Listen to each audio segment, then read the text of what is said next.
Welcome to the newest instalment of the F1 Pitcast. We've got some special guests tonight to help us discuss the Spanish Grand Prix. So we'll introduce them now. So George and Mark, how you doing, guys? Yeah, very well, thank you. Thank you for having us. Fantastic. And then obviously we've got the normal members of the pit crew. We've got James, how you doing, mate? Yeah, not too bad. Smashing, mate. And then also we've got Laura again. Laura, you had a good day? Yeah, not too bad, thank you. What about you? So, yeah, it's been really good. Thank you for asking. But no, obviously George and Mark, our guests tonight, they're from the new Formula One trading card podcast, Hobby Box, and we're going to get onto that. And we're really excited to sort of indulge into what their podcast is going to be about and sort of what they can offer an audience, which is going to be really exciting. But we'll start with the Spanish Grand Prix. And we'll sort of start on a Saturday almost. George, Mark, I sort of want to go towards you guys. Obviously, we had, Canada 2007 plus another 98 plus Spain 2021, and all of a sudden Lewis Hamilton's got 100 poles, and it's mind blowing really that one driver's had almost 10% of all the poles in Formula One history. And George, sort of looking to you first, mate, what are your thoughts on that? What have you got anything exciting to go on with that? I think there's nothing seems to ever surprise us really with records. Every other week it just seems to be something's kind of pumped out with Lewis, just something new, some of the records, some of the amazing stat that he comes up with. So it's surprising when you look back, and I think we'll probably appreciate it more in years to come when you kind of look back and you see, because when you live in it, it's kind of, you would just expect it week on week. But yeah, nothing surprising me. It's kind of been, I've seen a few people ticking along, waiting for that 100 to come along, and not hugely surprised that it did come along this week, to be honest. No, it is. I know, obviously, the first race in Bahrain, I believe he broke the record for most laps led in F1 history. And sort of a little link, actually, to what we're going to talk about with the trading cards. Obviously, we know Top's had a card for that. And it's a common occurrence. Obviously, he broke the win record last season.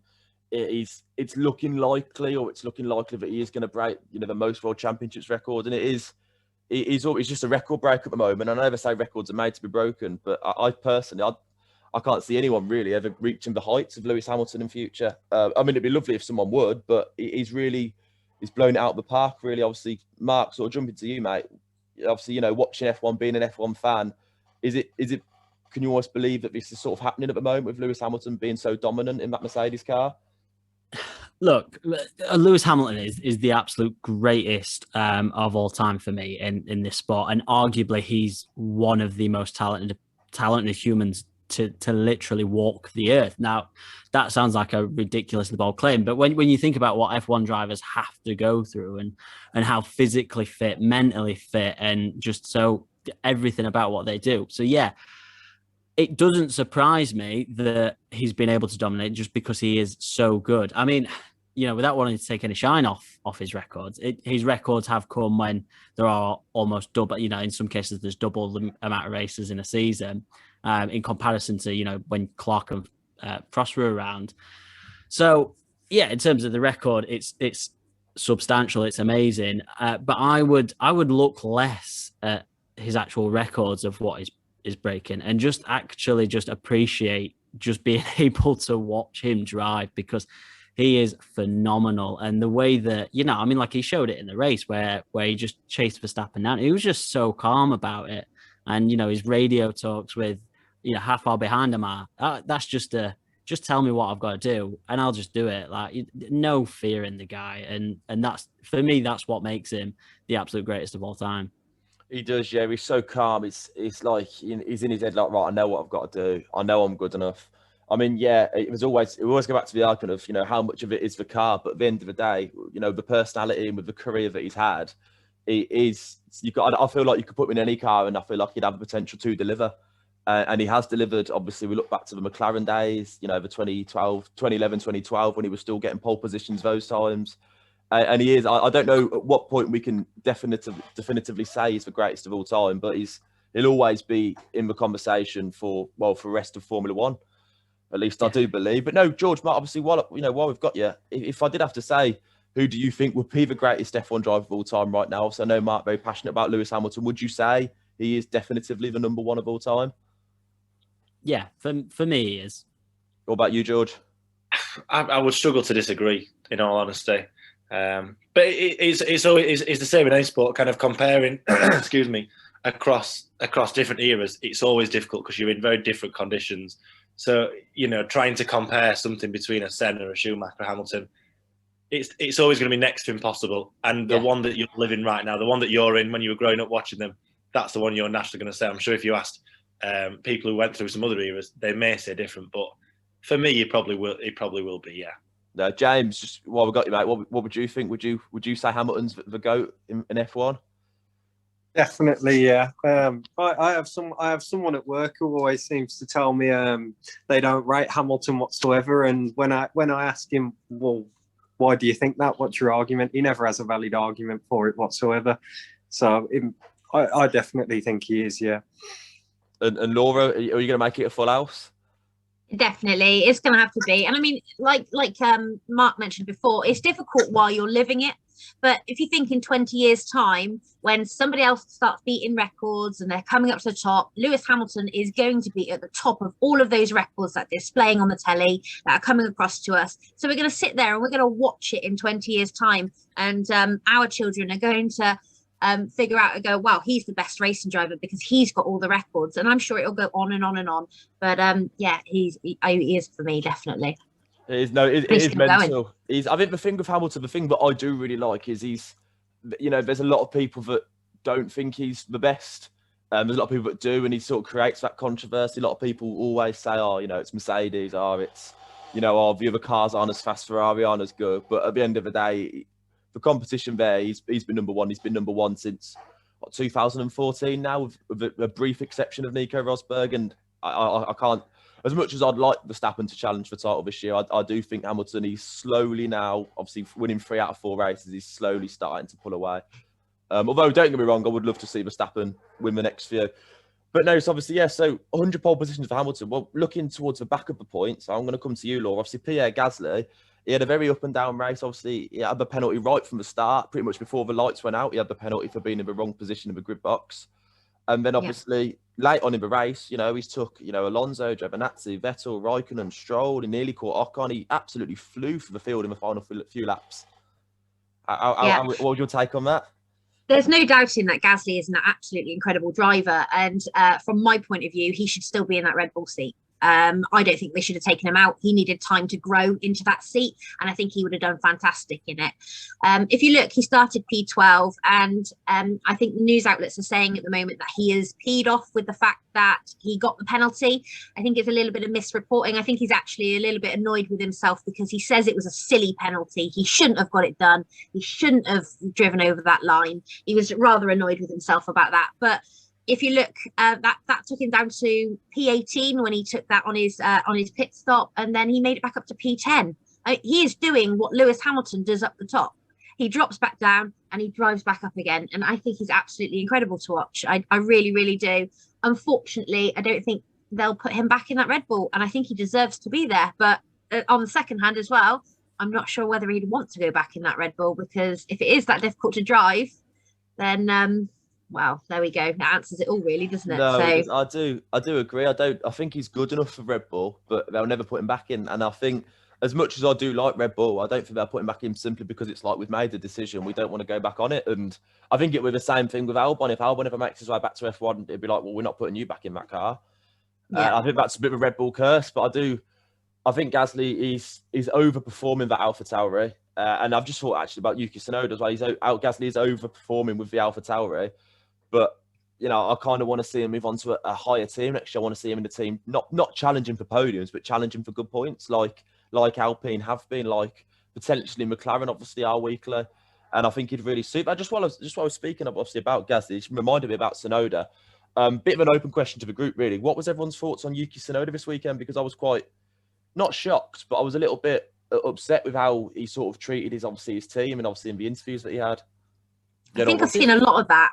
Sorry, Mark, you go. Yeah, for me, I mean, like, it goes back to what I was saying about, like, mentally you've got to be so strong. And like Tsunoda, look, he's young, he's obviously learning, but you cannot come out and just absolutely slate the team, slate the car, slate the setup, like he did after qualifying. You just can't do that. And I know he apologized, but it's for me, it's little things like that make a big difference. And Laura, I know you touched on Gasly was annoyed at his his mistake of going over the line, but it was his fault because he was too busy. I don't know if you've heard, but he was too busy saying to the team on the radio, I was in this position last year and I can't see the lights. I can't see the lights again from where I am. And he was too busy, annoyed at that, literally not concentrating on where he was parking his car. And that made him go over the line. And it's things like that that just Hamilton doesn't do. And then on the very rare occasion that he does do it, like was it in Imola where he took the wet line and he ended up going off? It was then that he went straight onto radio and he was like, I'm so sorry, that's my fault. And it's that mental strength that makes, that can literally make or break drivers. So Tsunoda will learn. He'll learn that he can't he can't come out because like you said, Harley, it is upsetting when you see a driver just blame the tools that he's got at his disposal when maybe he can shoulder some of it at least. Well, he's got a good car. I mean, Schumacher and we do like Mazepin on this podcast, but they're both rookies and they've both been given a pretty naff piece of material, whereas he's been given a car that has potential to get points every weekend, and yet he's still. I mean, don't get me wrong, the car's not going to be perfect every race. Unless you're in a Mercedes, you're probably going to have problems. But 4 races into your F1 career, he did well in Bahrain, but since then he's been a bit meh. He hasn't really done much. The problem is now a lot of the F1 fan base are looking at Yuki Tsunoda and thinking, who's this kid think he is almost? I think with for me, I think if you watch Yuki and listen to his team radio from the start, he's been quite rude to his team from the start, and he's got a little bit of an attitude problem.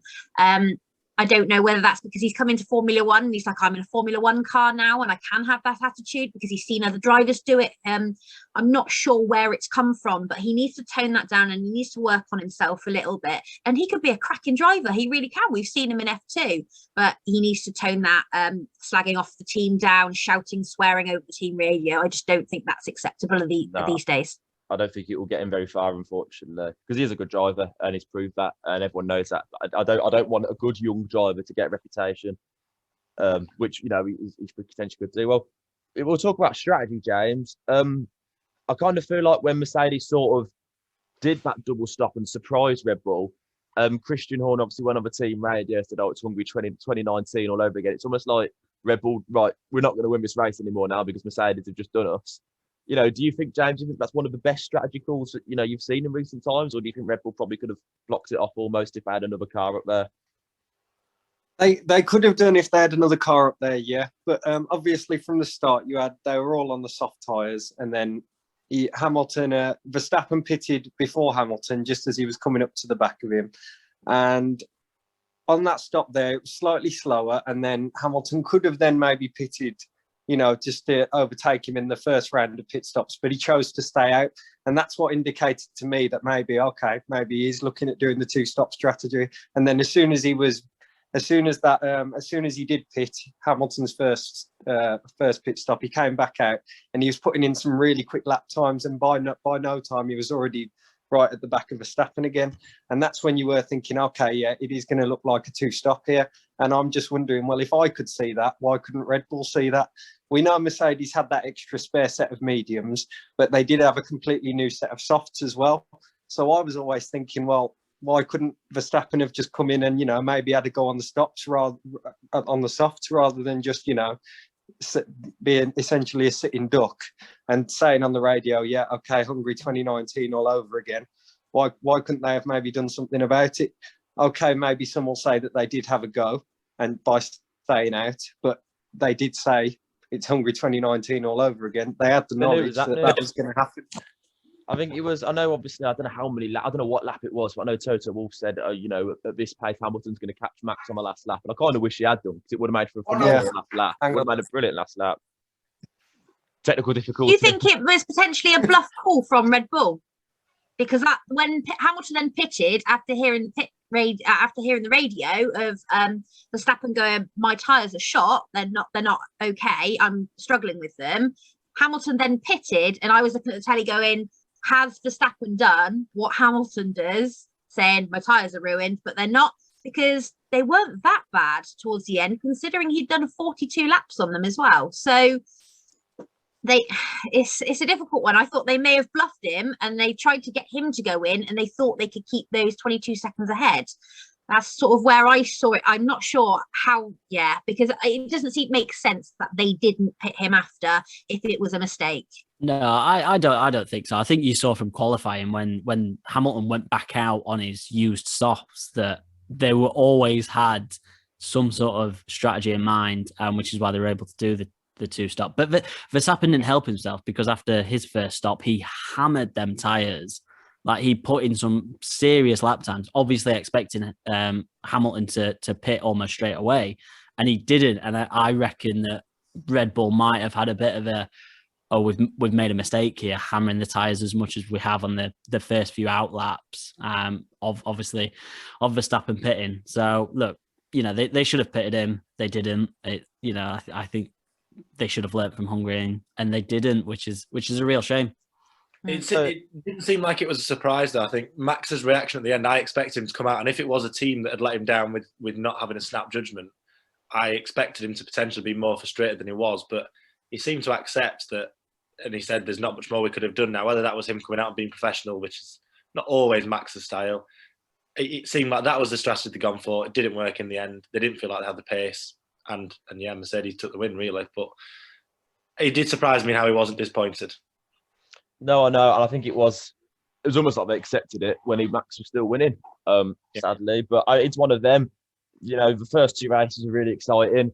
As far as Spanish Grand Prix go, that was probably one of the better ones, but it still wasn't the most exciting race. But, after Portugal and Spain for the last two, and with Monaco coming up next, I think, we know Red Bull is historically quite good around Monaco.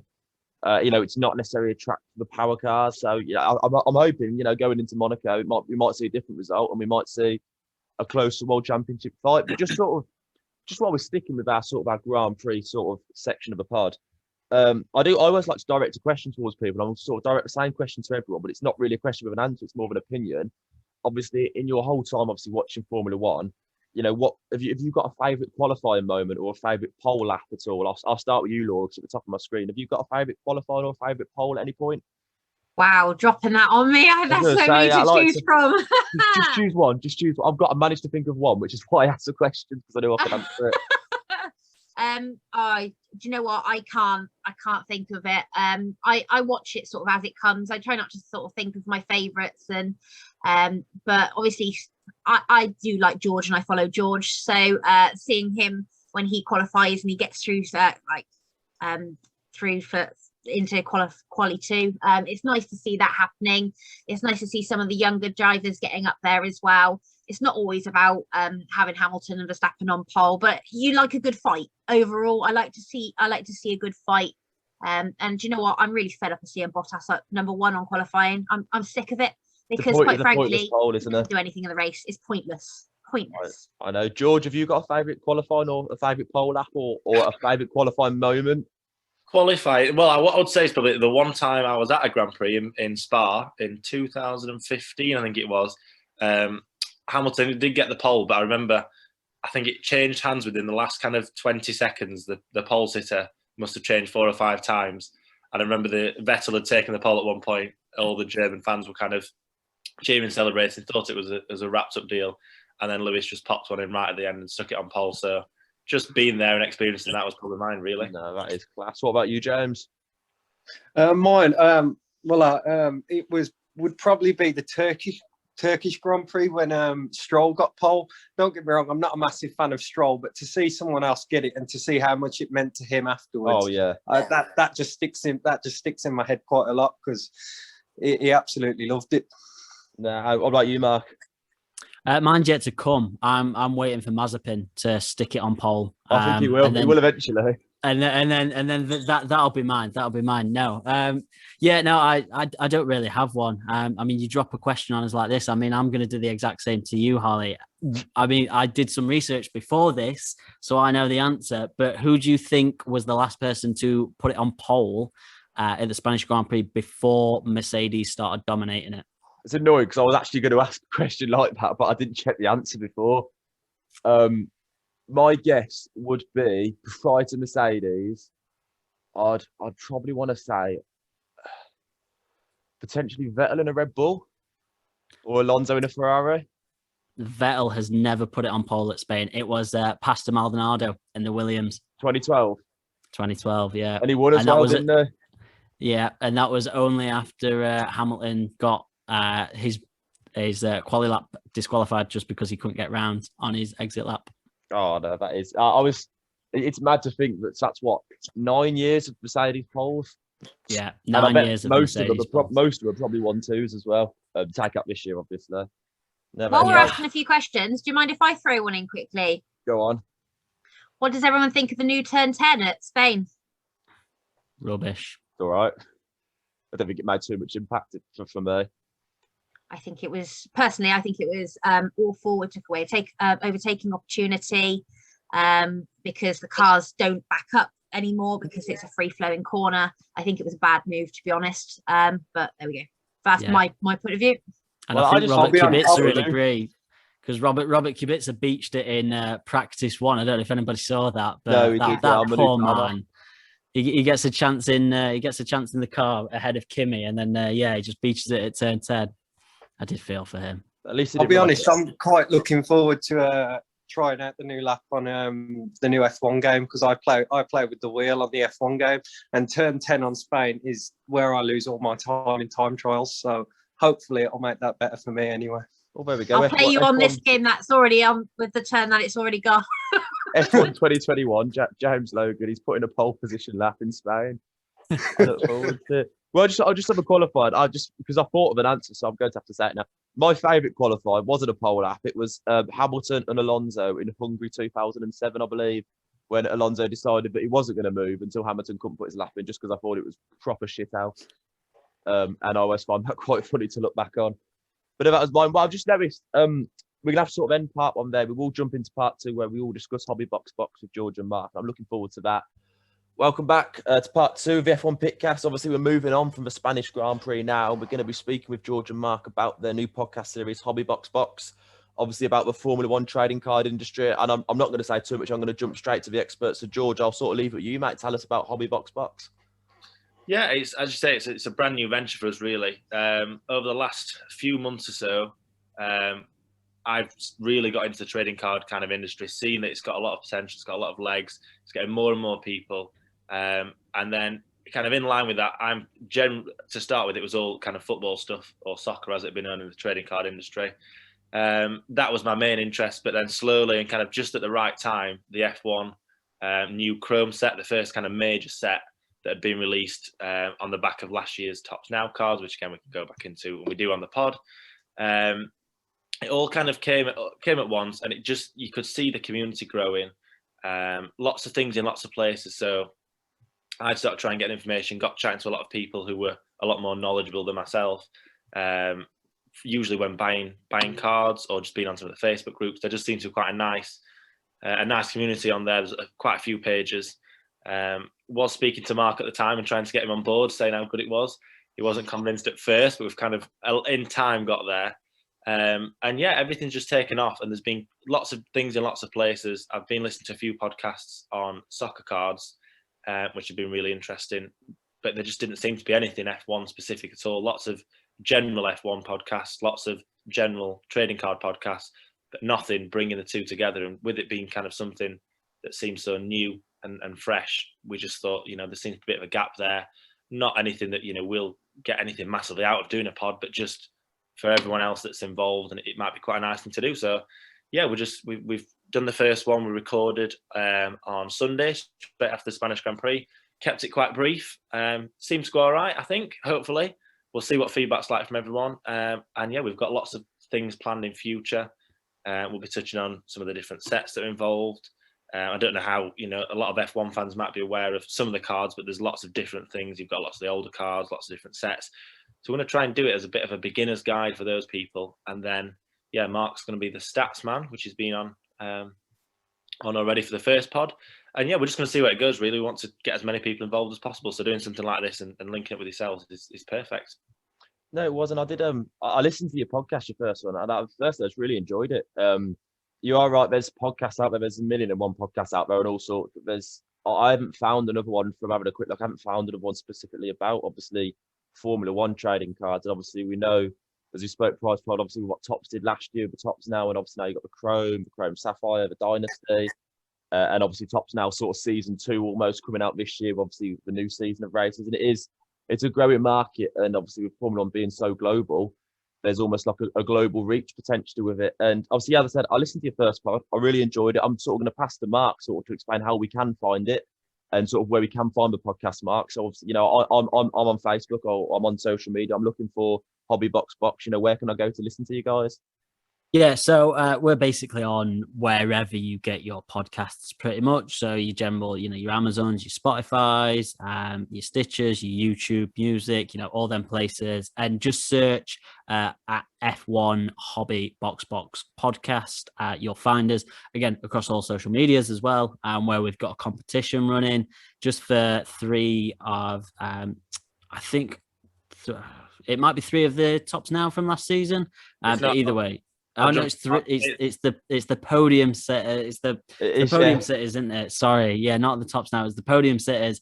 And we're just running a competition, just basically just to get it out there. And like George touched on with the community, that's the sort of things that the community does. And like I said, that's what we want to bring to it. We want to bring like the data, the stats that I talk about. I do all that research myself, but like it's good to share it because it helps everybody, and like we say, it's really that community feel. But yeah, at F1 Hobby Box podcast on all your socials and anywhere you get your podcasts, or specifically this podcast, wherever you get this podcast, you'll probably find ours as well. Yeah, at F1 Hobby Box, is that right?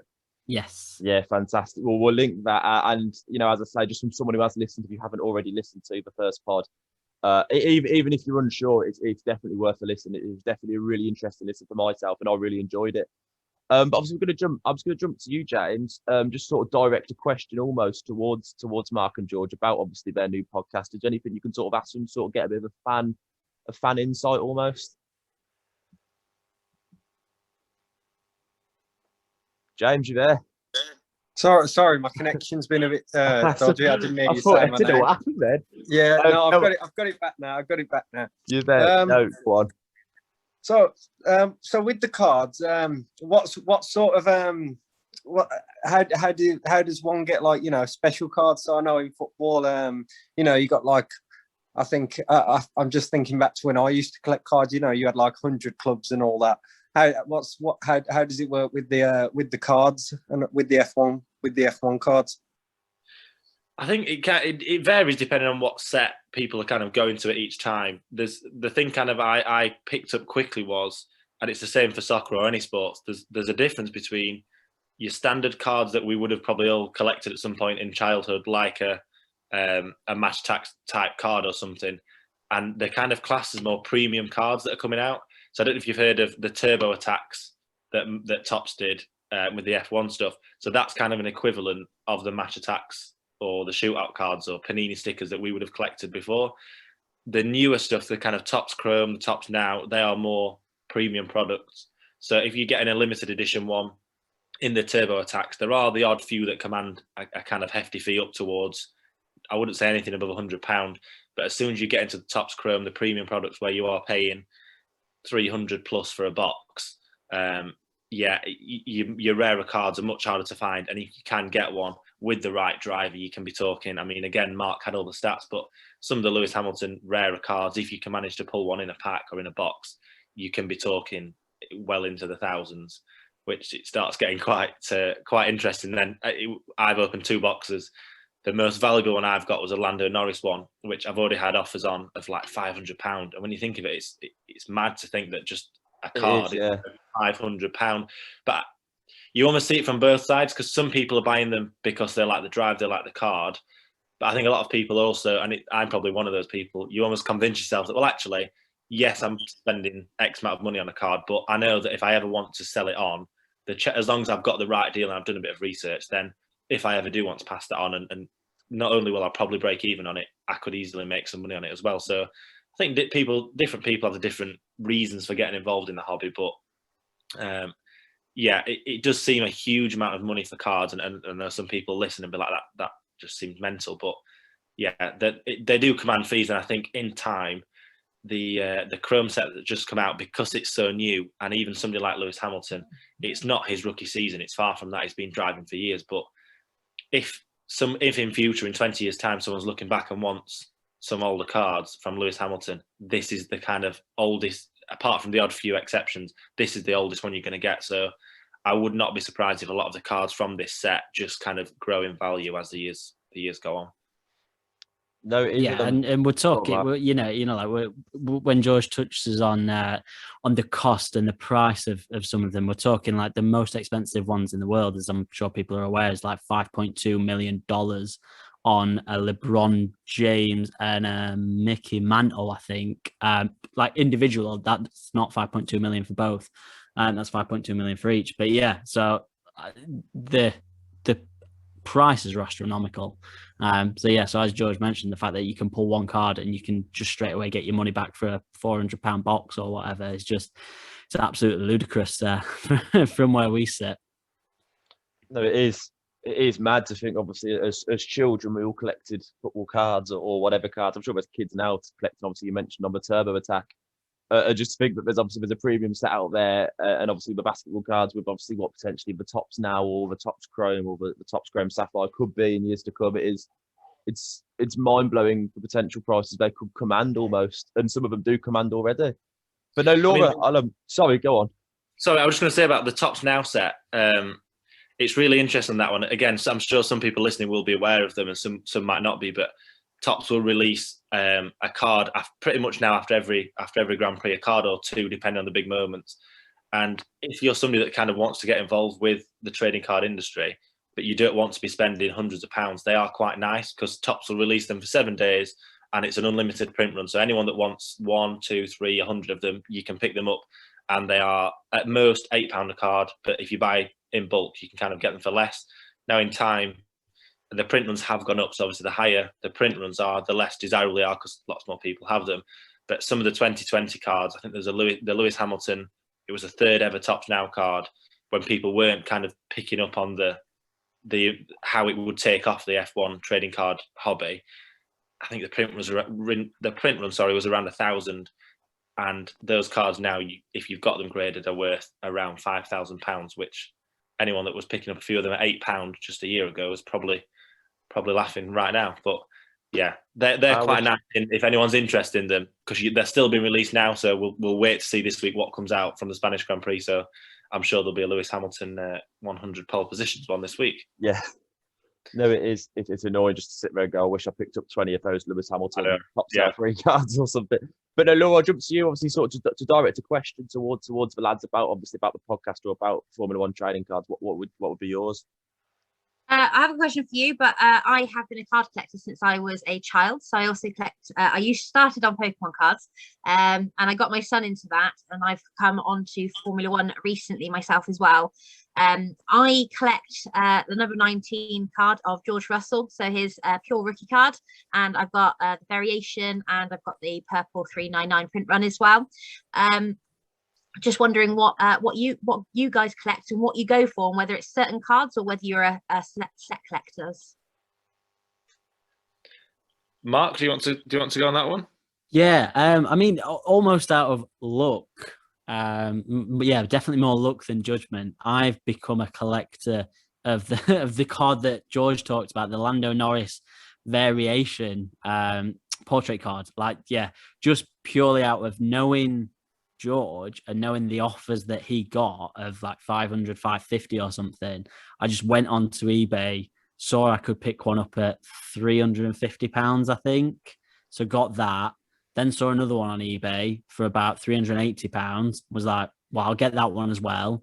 And then saw another one at graded, and I thought, oh, it's been graded. So obviously, going to PSA and spending £300, I was like, yeah, I'll put a bid in, but like, I'm not going that crazy on it. And I got that one for about £390 as well. So just purely out of luck of knowing how much people are offering for this card to George, and also the luck of no one else really picking up on it, I've inadvertently become a collector of this one specific Lando Norris image variation, which is great because I love Lando Norris. He's is genuinely one of my favorite drivers on the grid. So yeah, so that's my specific one. George, I'm not sure if you're more of a set guy or. Well, yeah, I mean, I would like to collect the set, but with the price, it's always hard one, particularly with cards of this value. You want the set, but then when you realise how much the value would be to pick them all up, you just think, I'm not sure I can justify that to myself. I've not got as much spare cash to be spending on some of them. But yeah, the Lando Norris ones, when I open my boxes, I seem to get lots and lots of them, and from that, I've kind of just picked up quite a few of those where possible. I'd try not to put too much into one driver unless it's Lewis Hamilton, who you can't go wrong with. But yeah, I'm just picking up a bit of everything really, and seeing how it goes in a couple of years. No, it is. It's mental, but Mark just collects the one Lando Norris one. You're just gonna have a little wall of Lando Norris, the specific one. It's the same. I've got the same number 19 card, just in different. I want all the different variations of the number 19 card, and I want some of the printing plates. If they come out with a Russell signed printing plate, I'm gonna remortgage the house. Take it out on my credit card. Yeah. Yeah, I will. Yeah. When you're a genuine collector, that's where it becomes dangerous, because you just want, when you see that card, that's the one that you want, and you're like, The problem is they're one-on-one, so when you see it, you know if a collector's got it, they're probably not going to release it from their grip. So if you do see it, then you got to pick it up. So no, it's bad. But my sort of question, and sort of to end the pod on a almost a quick fire note, really. If I could sort of say to you, if you could only have one Formula One card out of any card printed in history, you know, whether it's one of the new top chrome sapphires that have been recently released, or whether we're going back to like Futera sets or the Williams collections or anything like that. If you could only have one card in history, I'll start with you, Mark. Which one Formula One card would you have? It's really and tough. It can't be that Lando Norris one. No, it can't, because that's mine. No, genuinely, it's really tough. Like, knowing the trading card community for just a very short space of time, this is not any sort of educated answer at all. But it's funny how it's all dictated by the driver and how popular it is. I.e., Vettel, or should we say a 4-time world champion, you can pick his card up for next to nothing on eBay because no one cares. Like, I say no one cares, that sounds really harsh. But yeah, like, it just doesn't command the value. Whereas, and he's a 4-time world champion. So I don't know if there is a specific card. I mean, going back in the history, yeah, okay, you've got a few of the cigarette pack sticker cards sort of things, but genuinely, a number 19 George Russell rookie card this year, if he ever goes on to do anything, like if he becomes half the man that Hamilton is, although I know Norris I think is younger than him, but you know, most of the point, his rookie card from this year, with it being the inaugural Topps Chrome set for F1 as well, that genuinely could command a ridiculous amount of value down the line. But yeah, it's peaks and troughs. So just maybe that one. But yeah, just stick to the drivers that you like. Stay away from Lando Norris because he's mine. Stay away from George Russell, actually, because he's Laura's. So yeah, yeah. Just it's so hard to say one particular one for me. What about you, George? Could you name one card that you'd I think I would keep it straightforward, and the number 1 Lewis from this Topps Chrome set in a really low number. If it was a 1 of 1, I think that card will just command value and keep commanding value over time. It's already doing it now, and Mark's again picked up some of the boxes. And I think as with any cards, the box and the price of the box is dictated by your big hitters, your big cards. That Lewis Hamilton number 1, the first premium card produced, I don't think will ever drop, and it will just keep growing and growing. So yeah, anything in that variation, the image variation, or a low print run parallel, anything on that one, and I don't think anyone can go wrong. I could see Laura's probably a good one to answer. Laura, which one would you pick up? Honestly, I am going to go with number 19, even if we have the variations and different print runs from it. I started collecting that card because I wanted that card and I like that driver. Obviously, when you've got card collecting like this and you're collecting for Norris or George Russell or whoever it is, or Yuki Tsunoda or any of the F2 guys that you're collecting for, it's always a risk. So I collect because I like the driver, and I've made that investment into the driver instead of hoping that it gets money in the future to sell on. I mean, obviously you hope that your card rises in value. That's what we all hope for, and that's why we take them out with gloves and we put them in top loaders. But at the end of the day, it's your card and it's tangible. You have it in your hands, you have it there, and it's it's the one that I've started with, and I intend to do that throughout the years going forward with the same card for him. So it's where I've started, so I'll say that one. No, that's a bit... one piece of advice I was given right at the beginning of getting into the hobby is don't buy anything that you would not want to keep and hold, because if the markets and things ever crash, if you've got to sit with that card for forever, then if you're happy with that, then you can't go wrong. So exactly. I definitely agree with that. So James, I will just ask you, mate, because I want to make sure everyone has an opportunity to answer. I know, James, obviously you're not too big on the Formula One trading cards, a bit more open to you. If you could pick up any individual card throughout history for anything, is there anything that would interest you at all? Well, obviously my favourite driver on the grid's Norris, so yeah, maybe Mark can give me one of his 3 Norris. You can ask Mark. I'm sure he'll sell it to you cheap as well. So probably $3,000. Yeah. Probably good. Well, I feel like I've got to give an answer myself now.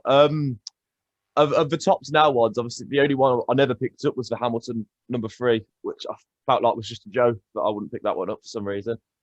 So I would like that, but just if it take the monetary value away from it, the Mercedes, just from the tops now set, because that's sort of more where I sort of am into it. I haven't been too keen on the Chrome simply because I can't spend 200 quid on a card. I don't think I'm that much of a collector. I'm more of a casual collector. But no, the first card I picked up officially from Topps was the Mercedes World Championship card with Hamilton and Bottas's car. So for me, I'd always have that one just because that was the one that's sort of going, oh, I quite like that. And then from that, obviously picking up a few of the other Topps now cards. I've got a few Topps Chrome cards that I picked up on the cheap, but when it comes to all the refractors, the sign cards, the limited print run ones, at the moment where I am, I don't know if I could. I'd love to, but I don't know if I could justify that. Although I am certain that I will regret that in 5 years to come when Mark's a billionaire from Lando Norris cards or Laura is from George Russell cards. Would depend. Yeah, it's purely a value for money thing for me. I like I say, I like Lando Norris, but yeah, it's knowing the value of the card and picking it up on the cheap that I enjoy. Oh no, I wouldn't end up a millionaire, unfortunately, because I wouldn't sell him. So he's mine for life now. I've got him, and when I do get the other cards in the set, they'll be mine for life. I'll keep hold of them. Mark's not got his in hand yet either. Once he gets it, he's saying how he's going to easily sell them on. When he gets attached, he'll not want to be selling it. I know. When it's there, you look at it and you go, oh, this is so beautiful. Nah, it's going away. Instant loft. I'm going to forget about him.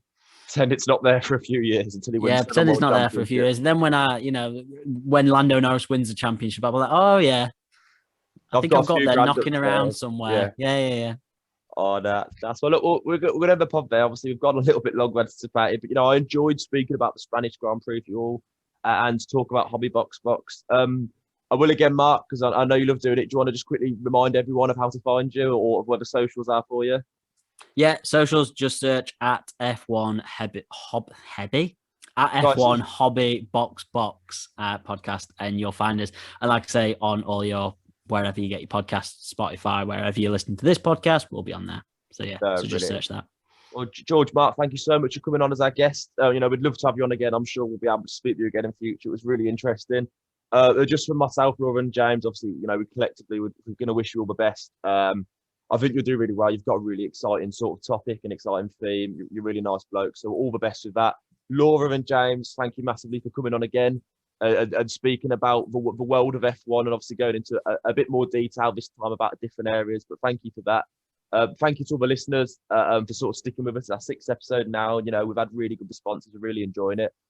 So thank you everyone for coming on, and I will see you all soon. See you soon. Thanks for having us. Cheers, guys.